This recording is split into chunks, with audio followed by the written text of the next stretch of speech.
Ailleurs dans le monde. Ailleurs dans le monde, le magazine hebdomadaire de Radio Côte d'Ivoire pour décrypter, analyser et débattre des grands sujets sur l'actualité internationale avec des spécialistes. Ailleurs dans le monde, la tribune pour mieux comprendre le monde qui nous entoure. Ailleurs dans le monde, tous les dimanches de 9h05 à 10h sur Radio Côte d'Ivoire. Présentation Fatim Djedje.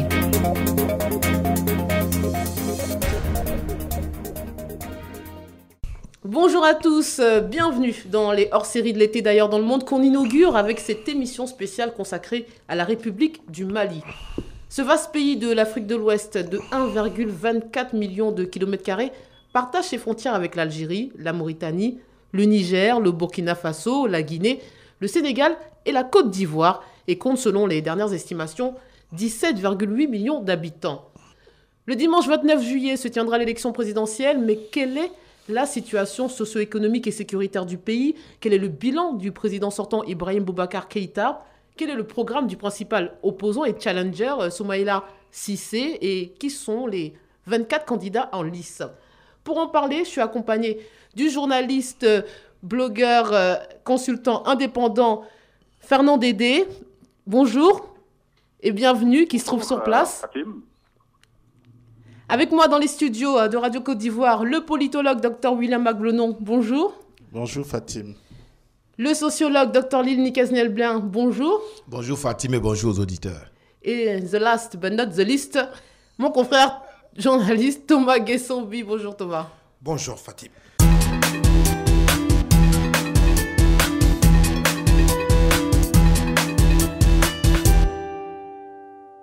Monsieur Fernand Dédé, vous êtes sur place au Mali. Alors la présidentielle aura lieu le dimanche 29 juillet. Quel est l'engouement de la population pour ce scrutin? Déjà, 7 jours que la campagne dure a commencé à Bamako. Ce n'est pas vraiment l'effervescence à Bamako. Les candidats, ils sont très très nombreux. Ils ont réellement commencé à tourner dans tout le pays. Aujourd'hui, la grosse interrogation, c'est qui va aller au nord, parce que le nord reste une tache noire, c'est un fil rouge sur la carte du Mali, notamment pour les questions sécuritaires. Les principaux points qui sont abordés par l'ensemble des candidats, c'est évidemment la sécurité. Il faut aider le Mali à retrouver la plénitude de ses moyens au niveau sécuritaire, renforcer l'armée malienne.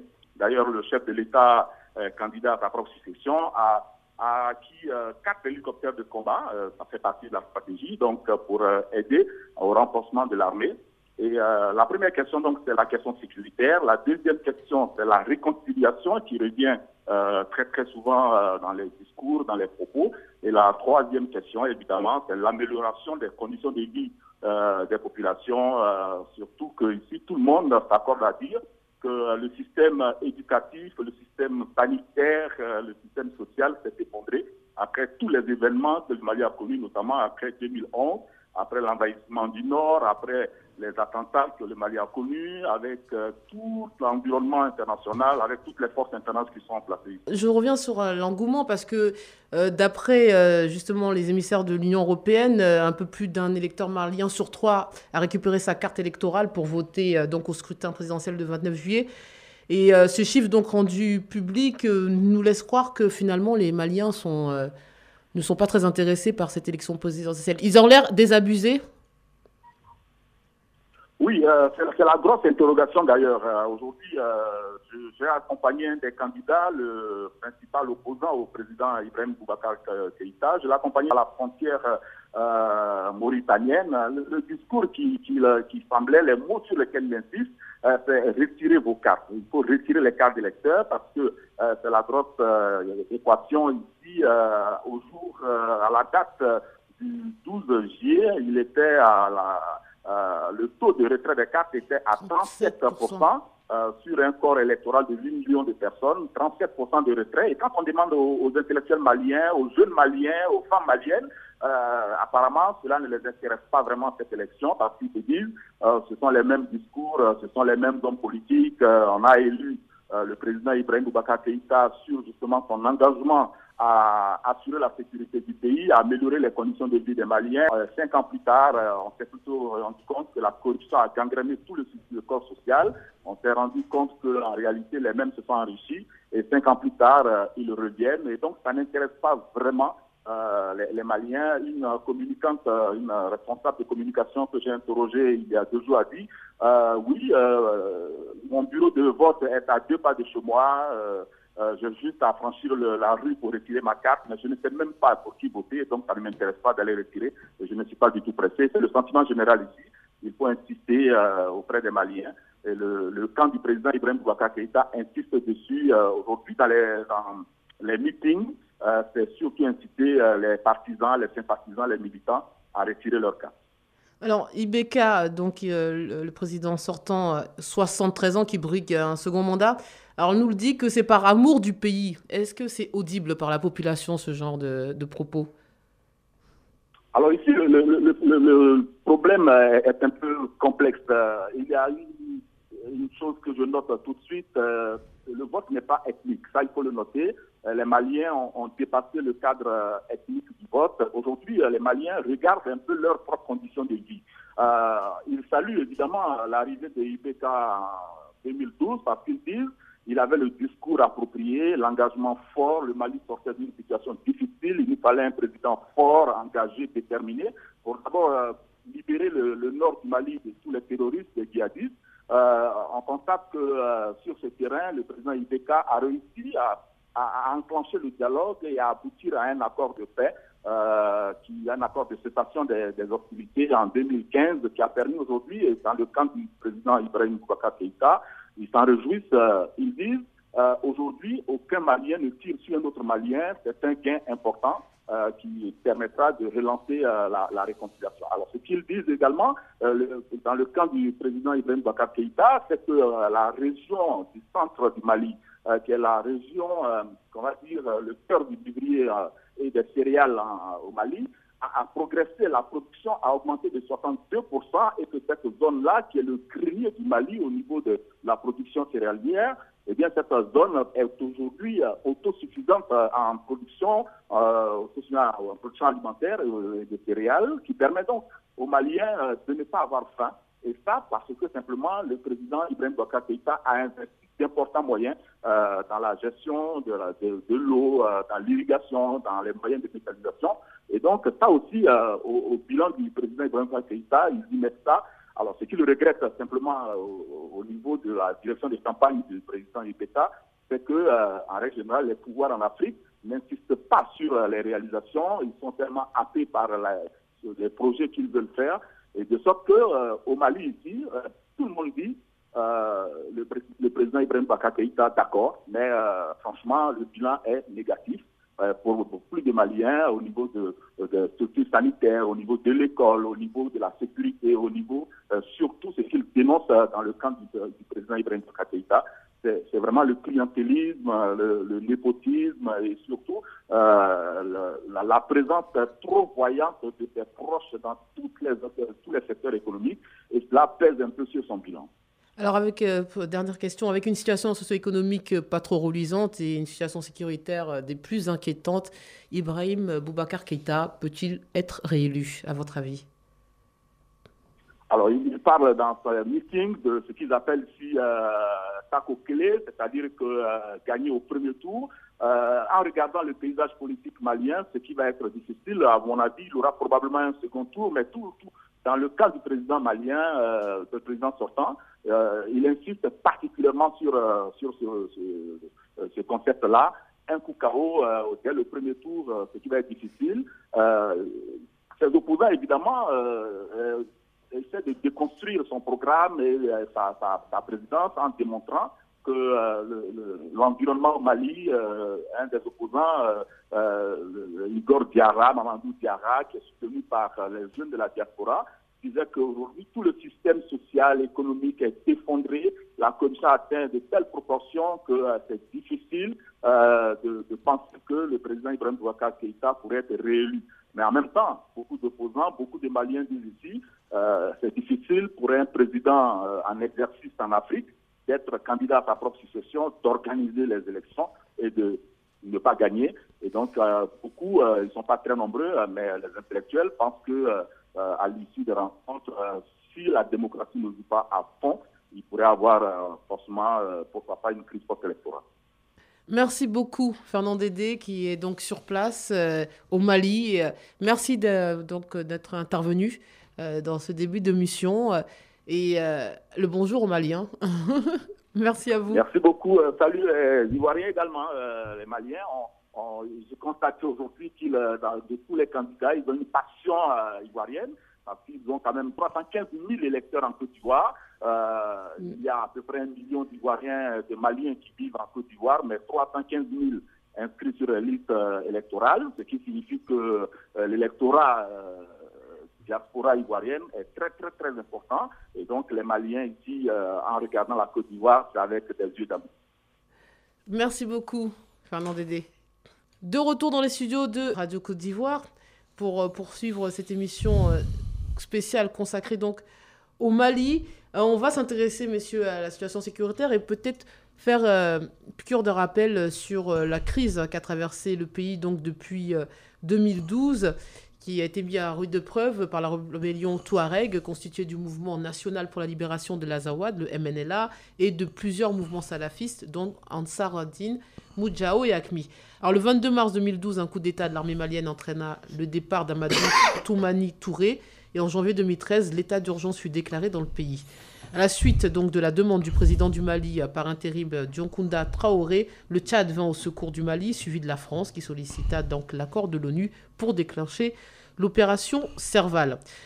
Alors messieurs, plus de 5 ans après donc, le début de cette crise, est-ce que le Mali a pu ou a su conserver son unité territoriale? Docteur Ablonon. Je pense que le Mali a évité le pire. Le Mali aurait pu se désintégrer à la suite de ces événements. Les différentes interventions militaires qu'on a eues, le Tchad, la CEDEAO, l'opération Serval avec le soutien de l'ONU, ces opérations ont permis de maintenir une forme de statu quo. Peut-être qu'il faut peut-être nuancer avec quand même l'arrêt des combats ou du moins le fait que les rebelles n'aient pas pu prendre Bamako. Mais sinon après, je pense qu'on a un peu l'impression que tout cela a été fait juste pour entretenir une forme de statu quo. Parce qu'aujourd'hui, le pays n'est pas réunifié, même s'il faut mettre quand même à l'actif de ces opérations une forme de sérénité apparente qui a été construite au bout de ces années-là. Mais on ne peut pas dire aujourd'hui que le Mali a retrouvé l'intégrité de son territoire. Alors depuis 2013, le Mali est donc le théâtre de plusieurs opérations militaires, Serval de 2013 à 2014, puis Barkhane qui est toujours en cours et appuyé par la mission des Nations Unies au Mali, la MINUSMA et le G5 Sahel. Thomas Guessambi, alors on le dit, ce pays fait régulièrement la une de l'actualité pour des raisons sécuritaires. Quel est le bilan de toutes ces opérations? Mitigé? Merci Fatim. Je pense, pour ma part, que la question à la fois lancinante et la plus importante qui devrait déterminer l'issue de ces élections, c'est bien entendu l'intégrité du Mali. Vous savez aussi bien que moi, comme l'aurait dit un enfant, il faut peut-être s'attraper les mains, citoyen par citoyen, pour quadriller un pays, pour mieux le surveiller et surveiller ses frontières. Peut-être, on peut aujourd'hui dire qu'en matière de surveillance des territoires et de l'intégrité d'un pays, peut-être c'est Israël, mais cela s'entend bien, le territoire israélien est 10 000 fois moins petit que celui du Mali. Donc, si aux États-Unis, on arrive encore à intégrer le territoire, ça veut dire que c'est une question, c'est un défi pour chaque pays.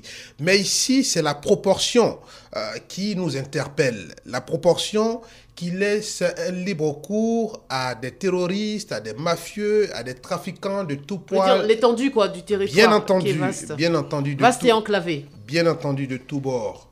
Et le Mali se trouve confronté, non pas seulement, je vais dire, il y a une question de sécession, mais à une annexion de bandes terroristes qui ont brandi peut-être la question communautaire, mais en gagnant du terrain, on sait très bien quelles sont les motivations de ces terroristes. Et sont lesquelles, Thomas Guessambi, les motivations? Leur motivation, c'est d'avoir un territoire pour opérer tranquillement, là où il n'y a pas de loi. Des trafics ou... Les trafics, tout à fait. Sinon, le bien-être des citoyens leur importe peu. Mais ici, dans la communauté des pays dans laquelle fait partie le Mali naturellement, sollicite le soutien. Bon, la CEDEAO n'a peut-être pas pu avoir les moyens nécessaires au point que ce soit le Tchad qui vienne de la CEMAC pour lui porter secours. Et très vite, le Tchad va perdre sérieusement des soldats, des militaires, et la France vient. J'ai quand même pas mal d'amis journalistes au Mali qui me disent que si l'action française a été salvatrice au départ, aujourd'hui, c'est vraiment une certaine opacité qui empêche les Maliens de voir derrière le rideau que trace cette force française. Donc, dans les défis qu'il aura à relever, forcément, il y a le défi de l'intégrité qui importe beaucoup plus au Mali et aux Maliens de l'intérieur comme de l'extérieur, que le Mali ne soit pas divisé, que le Mali reste un, que le Mali préserve son intégrité. Alors, je veux vous relancer sur cette question avant de donner la parole à Dr Luc. On va rester sur la France un moment, qui a une place importante. Lors d'une précédente émission, vous-même, Thomas Guessambi, quand je disais que c'est le Mali qui avait demandé à la France d'intervenir, vous m'avez dit non, c'est officiellement, car officieusement, c'est peut-être passé autre chose. Et c'est vrai que le 15 novembre 2012, François Hollande, qui était donc le président de la France alors, a reçu le président nigérien à l'Élysée pour discuter d'une intervention française et la protection des exploitations françaises des mines d'uranium au Niger, à la frontière avec le Mali. Depuis, vous le dites, on parle d'opacité. On sait que les pays n'ont pas d'amis que des intérêts. Quel est le véritable intérêt de la France ? Je voulais vous dire, prenez la chose exactement aussi comme la question électorale, où ce ne sont pas ceux qui se dirigent vers les urnes qui déterminent l'issue d'une élection, mais il y a d'autres aspects qui échappent aux citoyens peut-être ordinaires que nous sommes. En matière donc d'intervention militaire, de sécurité, est-ce que c'est le Mali qui a sollicité la France, ce qui serait tout à fait normal, puisque c'est une puissance militaire qui viendra à son secours. Et ancienne puissance coloniale. Merci. Est-ce que ça s'est passé uniquement dans ce cadre, ou bien le Mali n'avait pas d'autre choix que d'avoir recours aux forces françaises? Ou bien les Français pouvaient, d'une manière ou une autre, comme l'Allemagne le fait aujourd'hui, comme l'Espagne le fait aujourd'hui dans les expéditions militaires, soutenir en termes de logistique, par exemple, le Tchad et le Nigeria, qui sont quand même des pays importants en matière de forces de défense pour secourir le Mali. Mais vous l'avez dit vous-même, ils n'avaient pas assez d'hommes, ils ont reçu des revers. Non, je n'ai pas dit qu'ils n'avaient pas assez d'hommes. Non, pas assez d'hommes peut-être, mais l'armée malienne, elle était inefficace, voire inexistante. Toujours est-il que la France est venue ouvertement et de façon ostensible au secours du Mali. Mais quand vous secourez un homme et qui à un moment donné ne comprend pas votre technique ou bien votre manière de le secourir, il y a un problème. Docteur Lee, peut-être une réaction avant que je pose cette question. Moi, sur la question de l'intégrité territoriale, je pense que Thomas Guessambi a raison, parce que ça doit être vraiment le souci premier. Un territoire, un drapeau, un hymne, une nation, etc. Que ce soit depuis le Xe siècle avec les Gauls, les Visigoths, et pratiquement la notion même de nation, de territoire, de limite, de frontière doit être première. Et malheureusement, on remarque que l'Afrique, même avec cette division de la conférence de Berlin, ils ne se sont jamais appropriés leur territoire, parce qu'ils sont restés dans un schéma développementaliste colonial. À savoir qu'on va vers la zone où il y a la culture de rente, où il y a le port, où ça va sortir pour aller vers l'Occident.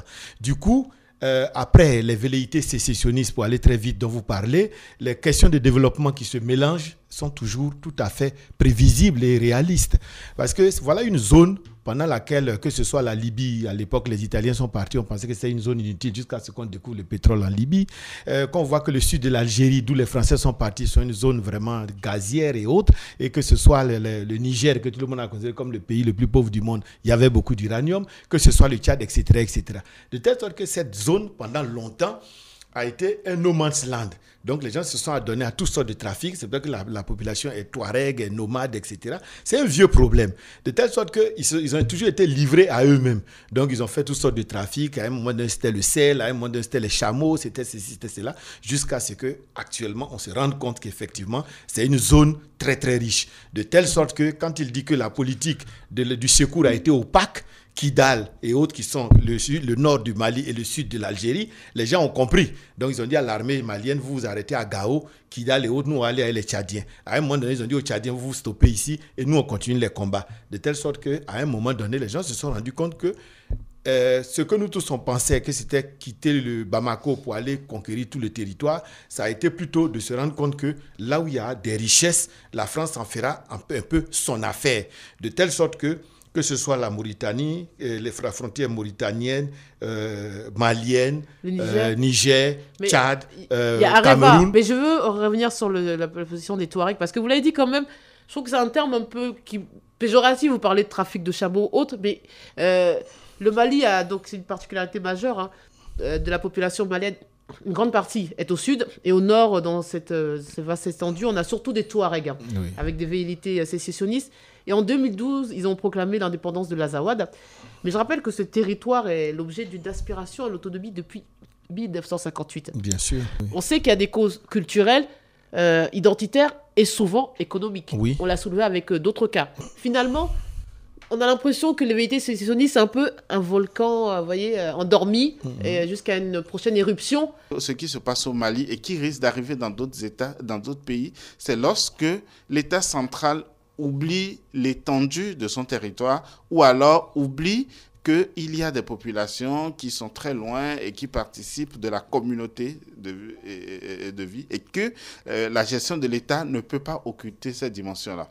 On a souvent géré en regardant les conditions dans lesquelles on arrive au pouvoir. Chacun regarde son entourage, chacun regarde ses origines et on a abandonné une bonne partie de l'État. Donc ce n'est pas en réel, c'est pour vous venir à la question initiale, ce n'est pas une remise en cause de l'État, c'est une remise en cause de la façon dont l'État est géré. Donc c'est une remise en cause de la gouvernance. Et c'est aujourd'hui le problème qui continue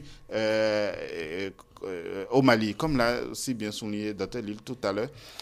Il y a plusieurs rationalités qui s'imbriquent dans cette zone-là.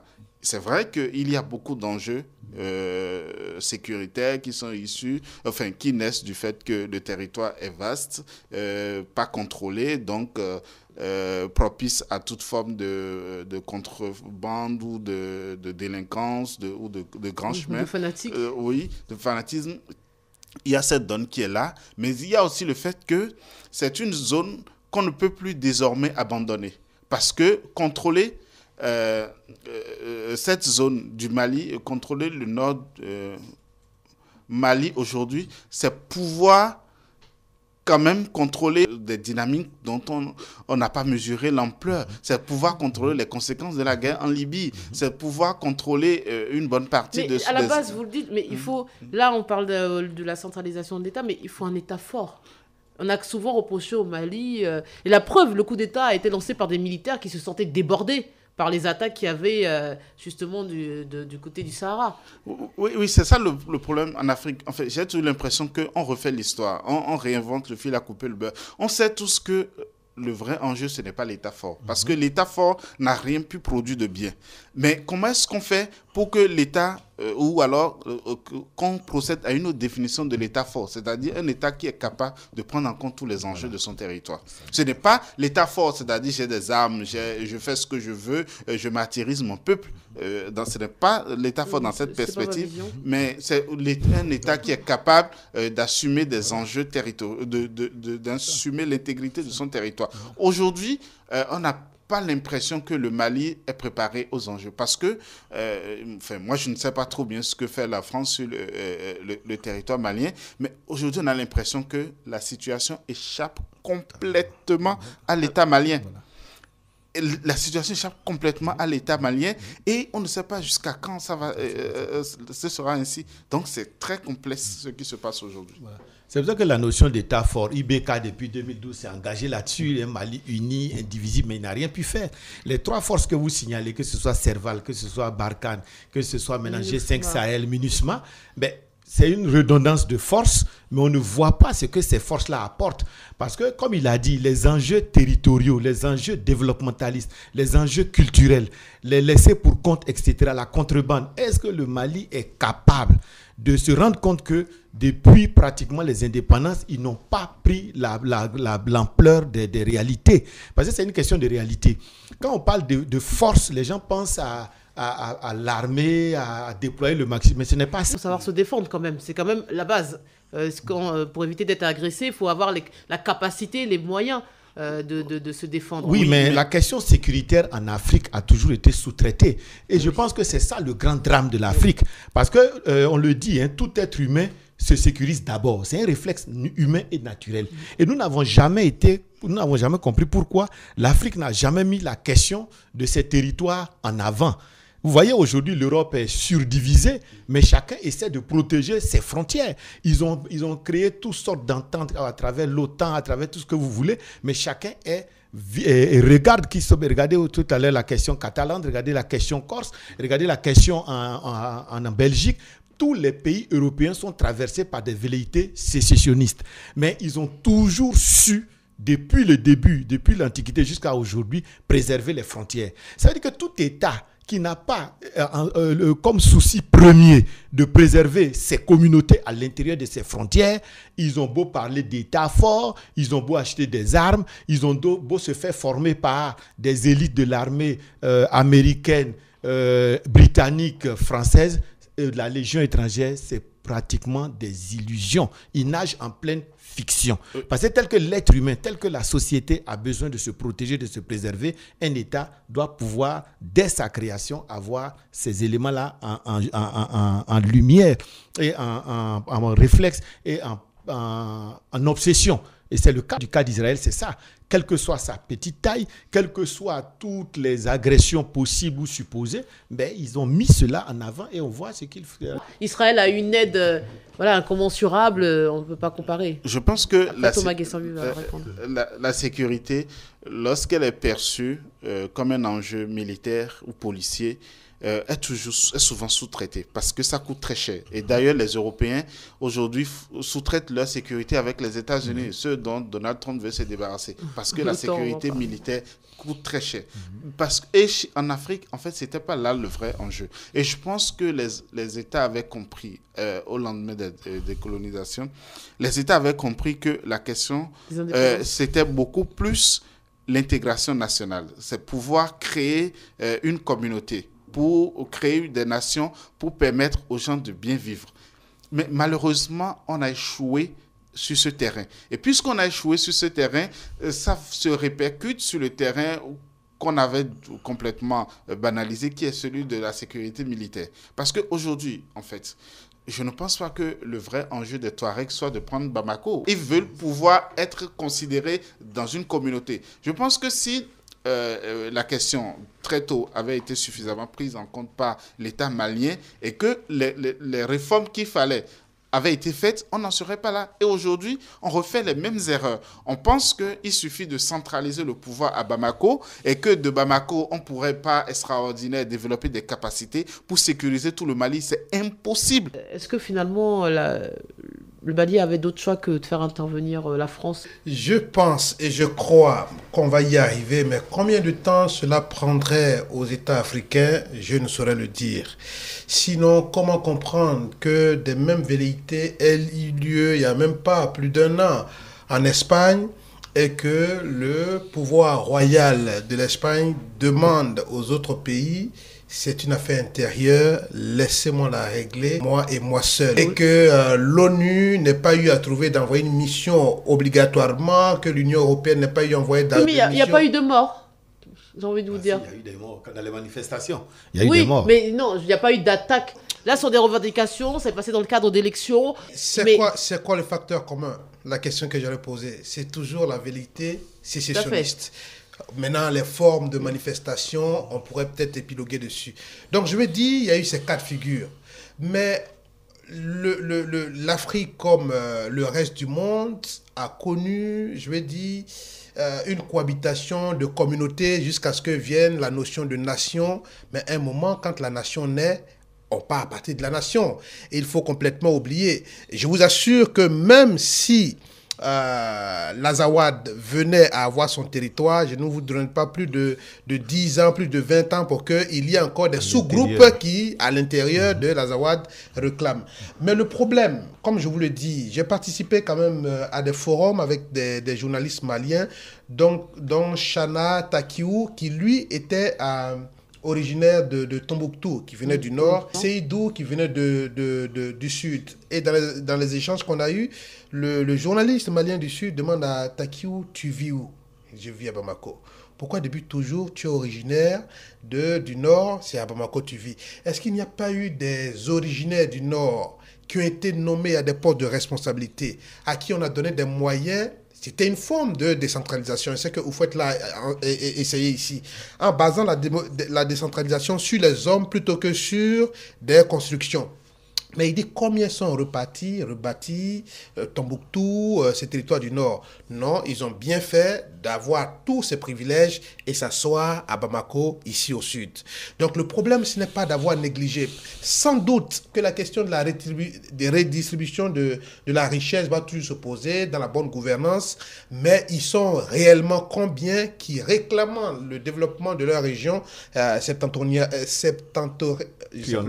triennale sont repartis effectivement. Donc ça, c'est un point. Mais en même temps, ne dit-on pas que là où il n'y a rien, le diable perd ses droits. Et quand on sait très bien qu'au nord, il y a une vérité qui veut s'exprimer, ben, je vous dis que ce soit les ennemis de l'extérieur comme de l'intérieur, voici une opportunité pour s'engouffrer dans la brèche. Et c'est ce que le Mali vit. Et ce qui a été paradoxal, c'est qu'on a vu des jeunes militaires qui se sont soulevés contre un général pour, dit-on, ne donnant pas suffisamment de moyens pour les défendre. Et eux ne sont jamais sortis de Bamako, contrairement au général qui dirigeait le pays. Et c'est dans cette dynamique que nous continuons. Et ça, naturellement, ça va peser dans la balance pour les élections de IBK parce qu'il a dépensé pas mal de moyens du trésor malien sur l'armement, lequel armement n'a pas été livré dans son entièreté et lequel armement n'a pas réellement servi sur le terrain pour repousser la vérité. Oui. Oui, je pense qu'il faut qu'à un moment donné, nos dirigeants arrêtent de se tromper volontairement. Parce que tout le monde sait que l'armée malienne ne peut pas, enfin peut-être dans 50 ans ou 100 ans, ne peut pas avoir la capacité militaire d'assurer la sécurité complète du territoire malien. Tout le monde sait que l'armée française ne peut pas. La France fait la moitié du Mali, exactement la moitié du Mali, et l'armée française n'a jamais eu l'expérience de sécuriser un territoire aussi vaste. Et donc, c'est de la comédie. Tous ceux qui sont sur le terrain, on sait qu'ils ne sont pas prêts pour le job. Ils n'ont jamais fait ça. Ils n'ont pas fait leur preuve.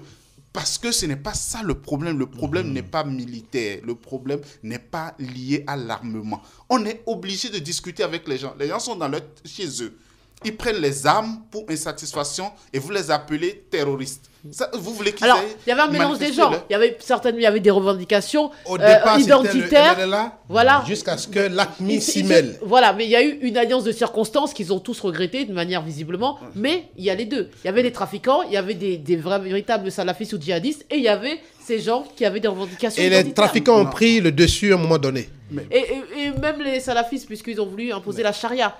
Mais vous ne pouvez pas dire qu'il n'y avait pas des gens qui avaient des revendications sociales et identitaires. Mais voilà, justement. Parce qu'il faudra qu'un jour, la France peut-être sache laisser les gens rentrer en eux-mêmes pour trouver leur solution de manière endogène. Parce que le centralisme jacobin, tout le monde sait ce que ça a créé en France. La France elle-même n'est pas heureuse. Que ce soit l'Alsace, que ce soit la Corse, que ce soit la Bretagne, que ce soit tous ces pays-là qu'on a obligés à être forcément à dépendre de Paris et à tout voir à travers l'œil de Paris jusqu'à présent, c'est un problème. À côté de l'Allemagne qui a le système des Länder, qui sont des petits États qui se gouvernent de manière autonome. Et même quand les Catalans ont posé leur problème de leur velléité sécessionniste, c'était leur capacité à avoir aussi, à lever leurs impôts, à développer leurs zones, à être eux-mêmes, etc. La volonté de chaque régionaliste là que vous nous donnez. Oui, mais c'est pour vous dire que c'est un choix. Parce que le schéma centralisateur a aussi ses limites. Parce qu'on dit où tout le monde va ensemble, aucun ne vont. À un moment donné, les gens ne se reconnaissent pas.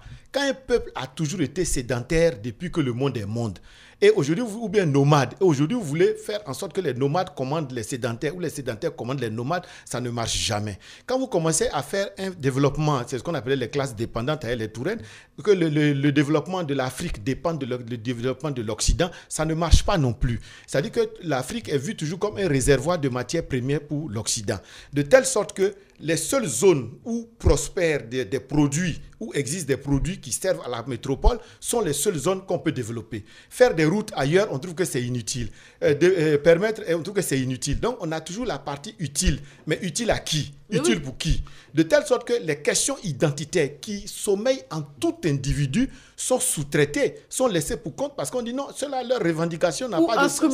Instrumentalisées.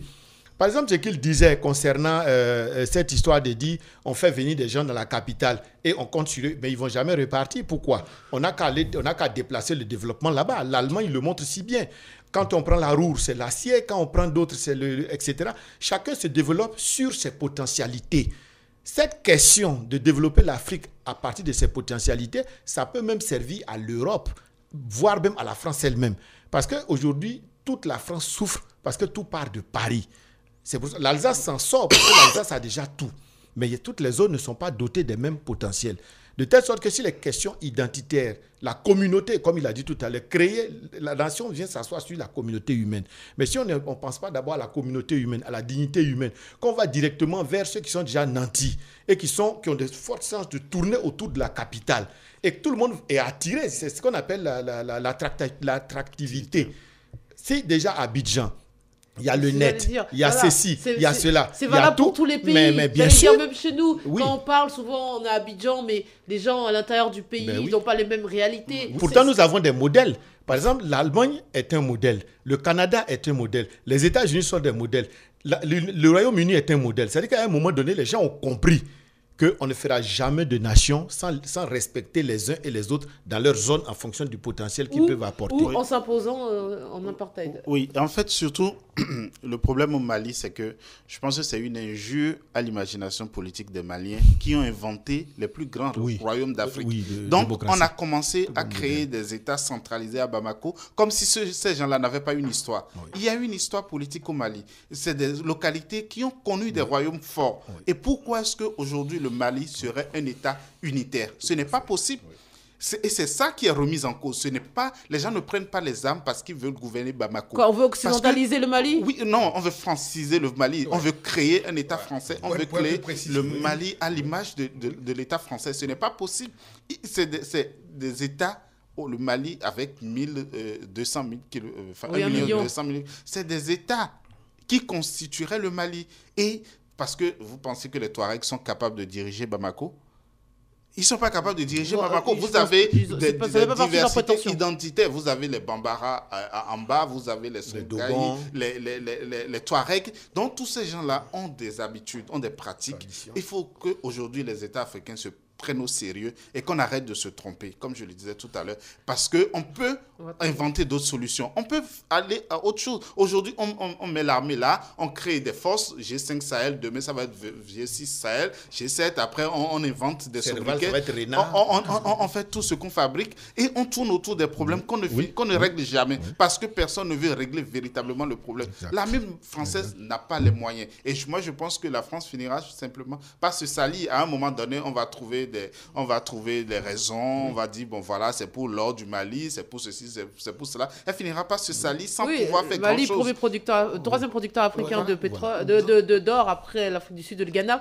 On va parler quand même de la présidentielle, s'il vous plaît, et peut-être en commençant par le bilan de Ibrahim Boubacar Keïta. On en parlait tout à l'heure avec Fernand Dédé qui était sur place. C'est en mai qu'Ibrahim Boubacar Keïta, 73 ans, a annoncé sa candidature aux élections présidentielles du 29 juillet, répondant ainsi à l'appel lancé du début mai par une coalition de près de 70 organisations.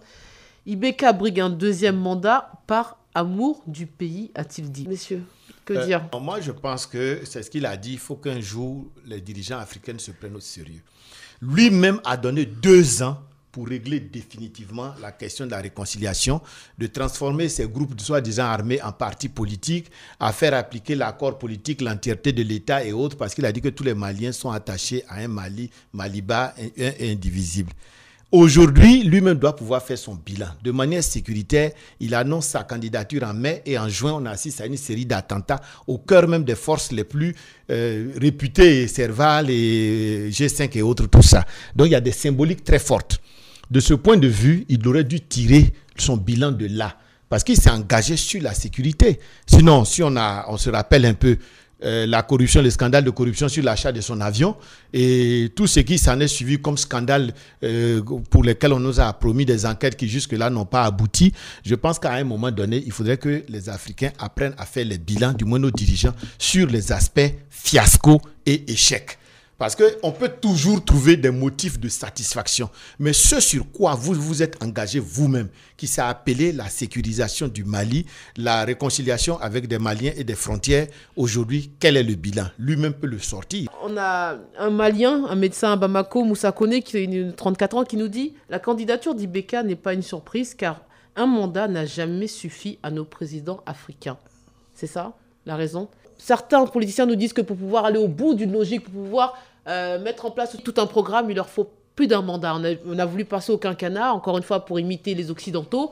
Est-ce une raison légitime? Ou, comme il le dit, un président africain ne saura jamais faire un mandat à part Nelson Mandela?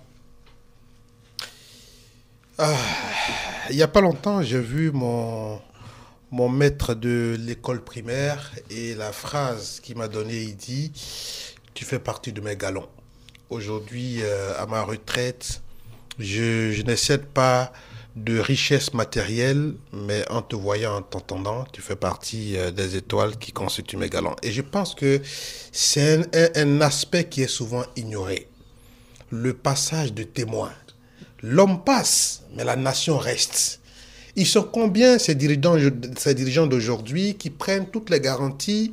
Si je ne suis pas là dans 2 jours, dans 3 jours, je ne maîtrise pas mes jours sur terre, qui peut prendre le relais et conduire la barque? Ils ne sont pas assez nombreux. Aujourd'hui, c'est beaucoup plus sur le messager qu'on mise que sur le message. Et ça, c'est dommage. Donc, Ibeka, qui est un ancien de la politique, qui a été pratiquement le dauphin de Toumani Touré, il a été son directeur de campagne adjoint, il a été l'ambassadeur du Mali pour au moins 5 pays de l'Afrique de l'Ouest. Après, il a été le ministre des Affaires étrangères. Et il s'est présenté plusieurs fois et finalement, c'est pas novice. Finalement, il a été élu. Il a été élu et quelqu'un le dirait dans les proverbes africains, si le soleil de midi n'a pas séché ton vêtement, est-ce que c'est celui de 18 heures qui va le faire? Quels sont les signes, quelles sont les prémices que tu as montrées durant le premier mandat qui montrent que tu étais dans un élan que le temps a limité, de sorte qu'il faut qu'on t'accorde encore un peu plus de temps. Sinon, on ne penserait pas à l'amour du pays, mais à l'humour qu'on a pour son pays. Voilà. Docteur Ablanon veut réagir. Oui, je ne suis pas d'accord avec mes 2 prédécesseurs parce que, en fait, il y a des indicateurs. En Afrique de l'Ouest, il y a 2 indicateurs pour évaluer le chef d'État. Est-ce qu'ils ont une bonne relation avec la France? Est-ce qu'ils ont pu construire le mythe qu'après eux, c'est le chaos? Il a réussi à faire allégeance à la France, tout va très bien. Et puis, à côté de ça, il est convaincu que sans lui, le Mali n'existerait plus, ce serait le chaos. Donc c'est fini, il a réussi. Voilà. Donc il sera candidat, c'est sûr, et il sera réélu, c'est évident. Oui, parce que aussi, il faut le dire, peut-être parce que président sortant. Merci beaucoup, il a fait le distinguo. Quand vous demandez le bilan, qui fait le bilan et pour qui le bilan. La France s'est tellement compromis dans cette histoire, ils nous ont présenté IBK comme un vrai champion capable de transformer les choses. Et à peine il s'est présenté, ils sont venus avec plusieurs forces pour l'accompagner et l'enserrer, jusqu'à ce que même ces scandales sur les avions ne sont pas allés quelque part. À un moment donné, la France ne peut pas se dédire. Et donc, si c'est le bilan de la France, il est positif, puisque chaque fois, ils se sont retrouvés dans la mêlée. Et ils ne peuvent pas être juges et arbitres en même temps. Donc, forcément, ils vont siffler en leur propre faveur. Et c'est ce qui s'est passé pour IBK. C'est-à-dire que tout ce qu'il fait, on a l'impression, on va donner... Mais lui-même, son propre engagement devant son peuple, sa conscience morale devant son peuple. C'est pour ça que quelqu'un a posé la question à un de ses porte-paroles. Parce que son propre porte-parole à qui on a posé la question, est-ce que son bilan est positif? Il dit très positif. On dit, mais s'il est positif, pourquoi il veut encore se présenter? Il dit, non, c'est pour continuer. Et tous les chefs d'État ont le même discours. Pourquoi? Parce qu'ils ont l'impression d'avoir tellement bien fait que sans eux, c'est le chaos. Mais alors qu'en général, quand on fait très bien, on a peur de mal faire après, souvent on s'en va. Et c'est pour ça que le proverbe est bien tombé pour dire que ce qu'on n'a pas vu à midi, et c'est là le bilan du peuple, ce qu'on n'a pas vu à midi, on ne va pas voir ça le soir. Et c'est pour ça que le peuple africain, toujours, d'élection en élection, ils ont tous peur de l'abstention. Parce que si vous avez bien fait, le premier signe pour le peuple, c'est de se dépêcher pour aller voter, pour dire que ce que vous avez fait, nous le reconnaissons. Alors que d'élection en élection, tous les présidents africains ont peur d'une chose, c'est l'abstention. Parce que le peuple n'a pas vu midi à sa porte. IBK, après moi le chaos. Enfin, je pense que ce qu'il faut essayer de sauvegarder aujourd'hui, parce que les Maliens ne rêvent pas. Oui. Et d'ailleurs, l'engouement pour aller chercher les cartes d'électeurs en dit 37%. Donc, en dit long, c'est que les Maliens ne rêvent pas. Aujourd'hui, ce qu'il faut, c'est que au moins que dans un sursaut de dernière heure, qu'ils posent les bases pour une réconciliation du Mali. Ce ne sera pas la guerre de l'État contre les autres. Ce ne sera pas la guerre des uns contre les autres. Je ne crois jamais en cette solution que la victoire militaire finira par emporter des gens qui sont condamnés à vivre ensemble. C'est pas des situations pérennes. Ce n'est pas une solution pérenne. Les gens sont condamnés à vivre ensemble. Donc, ce n'est pas possible. On ne pourra pas tuer tous les Touaregs. On ne pourra pas tuer tous les Songhai. Donc, à un moment donné, il faut discuter, il faut trouver des solutions politiques, c'est-à-dire de vraies solutions sur le long terme qui peuvent permettre à l'État malien de retrouver son unité et allez, un dernier mot quand même sur, on l'a dit, le bilan très négatif, hein, et puis cette problématique de corruption qui n'est pas juste liée au Mali. Aujourd'hui, je pense que chaque chef d'État, je pense intelligent, responsable et digne, sait très bien en tout état d'âme et conscience qu'il ne parle pas à son peuple parce qu'il n'a rien fait pour le peuple. Parce qu'ils se servent du peuple pour être élus, mais après ils font tout contre le peuple. Et en même temps, il ne faut pas oublier que c'est très difficile aujourd'hui de diriger les États africains. C'est très très difficile parce que il y a des enjeux qui sont réels, il y a des problèmes qui sont réels, mais nos États n'ont pas toujours les moyens. Donc, c'est de véritables acrobaties. On revient à cette question d'indépendance réelle, vous supposez. Oui, mais en même temps, ils dépendent, en termes de moyens, ils dépendent des gens qui ne sont pas des philanthropes et qui se présentent souvent comme des gens qui viennent vous aider, mais en réalité, ils ont leurs problèmes et ils viennent chercher leurs solutions chez vous. Donc, ce n'est jamais de l'aide, en fait. Quitte à aggraver la vôtre de situation. Exactement. C'est ce qui est toujours le cas. Donc, ce n'est pas difficile pour nos chefs d'État aussi. Non, mais attendez, si nos chefs d'État n'étaient pas corrompus. Il y a quelque chose dont il faut se départir aujourd'hui, c'est que nos chefs d'État n'ont plus besoin de voler. Ça, je vous assure, aucun chef d'État africain aujourd'hui n'a encore besoin de détourner de l'argent. Parce que le système a été suffisamment mis en place pour qu'ils ne manquent de rien. Ils n'ont plus besoin de voler. Je vous assure, ça c'est déjà réglé. Sincèrement, nos chefs d'État, moi je suis convaincu de ça, que les chefs d'État africains n'ont plus besoin de voler, ils ne volent plus. Donc, quand on parle de corruption, malheureusement, il ne peut pas diriger seul. Attendez, si à la base c'est de l'enrichissement personnel et familial, mais si ce n'est pas que ça, il faut bien acheter des consciences. C'est parce qu'ils sont pas, on ne peut pas diriger seul. Enfin, aucun État africain n'est dirigeable ou aucun État dans le monde n'est dirigeable seul. Donc, à un moment donné, il est obligé de faire confiance à des gens dont les objectifs, malheureusement, ne sont pas toujours les bons. Eh bien, le chef d'État ne peut pas sculpter la conscience de chacun. Vous imaginez dans quel délai il faut former les gouvernements. Je vais poser une question très simple. Si le chef d'État, il a tous les moyens de la République, voilà pourquoi il vous nomme. Mais si vous êtes sûr que si vous allez vous ramer à contresens de la vision ou de l'exemplarité que le chef de l'État veut donner et que vous serez traité comme vous-même vous avez entamé le passage ou bien la déviation. Est-ce que quelqu'un aura le courage d'aller dans ce sens? À savoir que s'ils n'ont pas un exemple, s'ils ne se disent pas qu'il y a l'impunité dans le pays, s'ils ne se disent pas que leur mission avant tout n'est pas une mission au service du peuple, est-ce que vous pensez qu'ils peuvent oser? Oui, mais l'erreur souvent c'est de penser que c'est au sommet que la corruption est grave. Sans doute qu'il y a de la corruption au sommet, mais je vous assure que la corruption la plus dangereuse n'est pas celle du sommet. Au sommet, les gens sont dans des pourcentages sur des opportunités, sur des contrats, etc. Mais c'est lorsque le citoyen ou le cadre qui doit exécuter un programme, va essayer de corrompre l'entreprise. Au lieu de faire de bonnes voies, on va donner on prend tellement de pourcentage que l'entreprise qui est chargée de faire le goudron va faire du goudron biodégradable, etc. Que c'est ça le vrai problème. Et ça, le chef d'État ne peut pas... Qui l'a nommé à cette place? C'est le ministre qui le nomme. Et un chef d'État ne peut pas contrôler tout ça, je vous assure. Un chef d'État a assez à faire. Ce n'est pas pour les défendre, loin de là, mais un chef d'État a assez à faire pour descendre à ce niveau-là. Et si un président descend à ce niveau, je vous assure qu'on serait les premiers à le critiquer. Écoutez, c'est la corruption organisée. Et Thomas Guessambi est un peu trop silencieux à mon goût sur cette question. On vous écoute. Oui, non, la question est complète. Si vous avez par moment un président qui est le produit d'une tontine, c'est-à-dire il y a des amis qui se sont réunis, qui avaient de l'argent, qui n'avaient pas d'idée, qui n'avaient pas un produit, un acteur courageux pour le mettre au devant de la scène. Et après, avec les prières à la mosquée, à l'église, et le soutien de la tontine, le produit arrive à être à la tête de l'État. Pensez-vous qu'il demanderait des comptes à tous ces parrains de la tontine qui l'ont mis là? Ça aussi, malheureusement, ce sont des réalités. Et généralement, pour qu'on demande plus de mandats, le premier mandat revient à ces acteurs de tontine qui vous ont mis là. Il faut qu'ils